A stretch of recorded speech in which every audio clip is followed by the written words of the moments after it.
बाजार से, जहां प्रेमी ने की प्रेमिका की हत्या, चाकू से गोदकर और लकड़ी से पीटकर उसकी हत्या कर दी। शव जलाकर सबूत मिटाने की भी कोशिश प्रेमी ने की। चरौटी गांव में पैरावट के ढेर में शव मिला। पुलिस ने आरोपी सालिक राम को गिरफ्तार कर लिया है।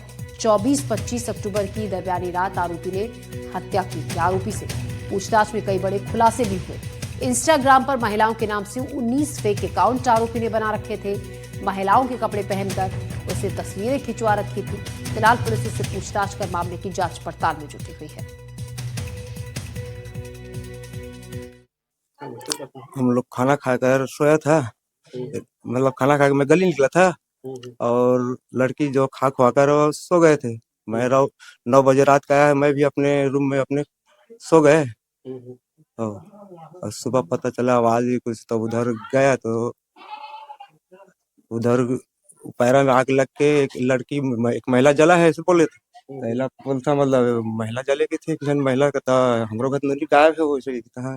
मैं उधर गया तो वहाँ पुलिस वाले आ गए थे, तो सबको हटा रहे थे वहां से। तो उसके बाद तो हाँ, वहां से बुनियादी करने की कोतवाल को भेजा।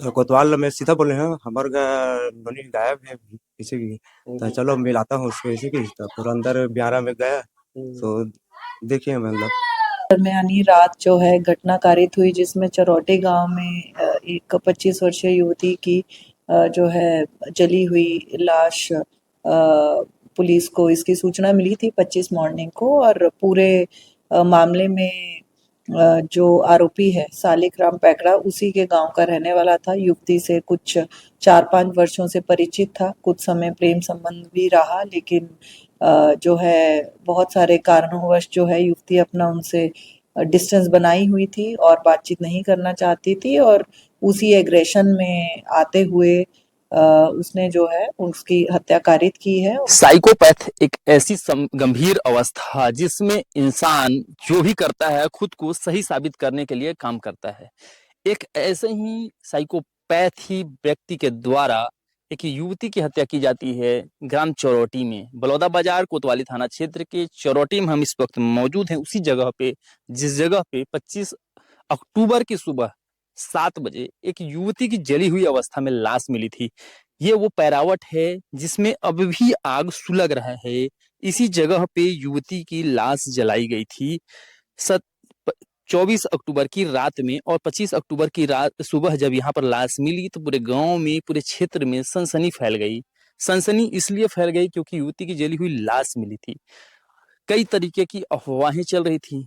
इसके बीच जब पुलिस जांच की तब उसे एक कथित प्रेमी मिला जिसका नाम सालिक राम पैकरा बताया गया। मरने वाली युवती का नाम तेजस्विनी पटेल था, जो मजदूरी का काम करती थी। और जो आरोपी युवक है सालिक राम, वो भी मजदूरी का काम करता था और एक साथ में कभी मजदूरी करते थे।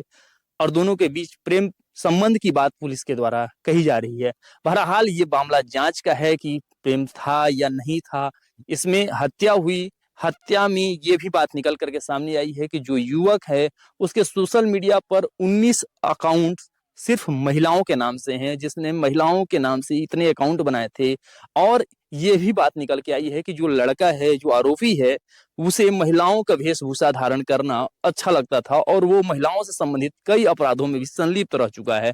अब बहरहाल इस मामले की जांच चल रही है। पुलिस अधीक्षक भावना गुप्ता के मुताबिक ये मामले में एक गंभीर बातें निकल के आई हैं जो साइकोपैथ से संबंधित है। साइकोपैथ जो व्यक्ति अपने आप को सच साबित करने के लिए कुछ भी करता है, और साइकोपैथी व्यक्ति जो गंभीर इस तरीके के अपराध को अंजाम देता है। आप समझिए कि किसी युवती की चाकू से वार करके पहले हत्या की जाती है, फिर डंडे से मारा जाता है और अंत में उसे आग के हवाले कर दिया जाता है। एनडीटीवी के लिए बलौदा बाजार से दीपेंद्र शुक्ला की रिपोर्ट। और इस खबर पर और ज्यादा जानकारी के साथ बलौदा बाजार से दीपेंद्र शुक्ला हमारे संवाददाता हमारे साथ जुड़ रहे हैं। दीपेंद्र, कई चौंकाने वाली बातें जो पुलिस की जांच में सामने आई हैं और जिस तरीके से आपकी रिपोर्ट भी हम देख रहे थे, इंस्टाग्राम पर कई फर्जी अकाउंट बनाए हुए हैं, लड़कियों के कपड़े पहनकर फोटो खिंचाए हुए हैं और काफी पुलिस को कुछ और बातें भी पता चली हैं पूछताछ में। ऐसे में अगर हम रिकॉर्ड की बात करें, किस तरीके का बैकग्राउंड इस शख्स का रहा है, क्या पहले भी ऐसे किसी मामले में आरोपी रहा है, जांच में ऐसी कोई बात सामने आई?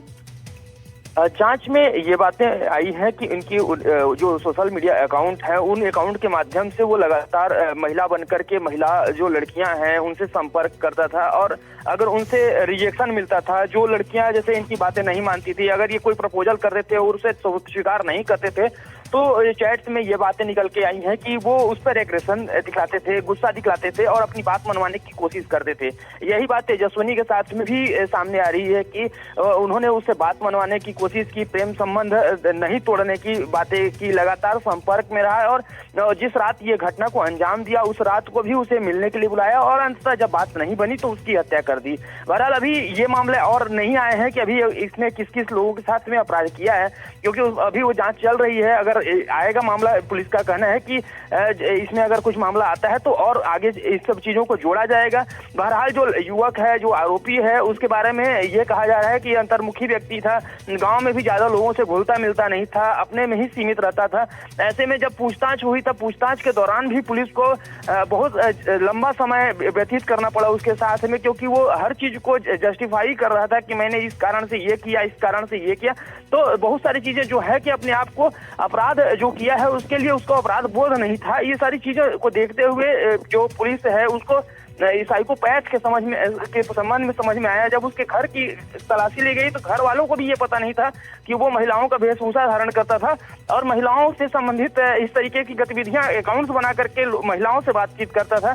जब उसके कमरे की तलाशी ली गई तो उसके कमरे में सारे फोटोज मिले हैं जो महिलाओं के वेशभूषा धारण करके उसने खिंचाए हुए थे। तो ऐसे में कई चीजें जो है चौंकाने वाली इस घटनाक्रम में देखने को मिली है। जी शुक्रिया आपका जानकारी के लिए दीपेंद्र।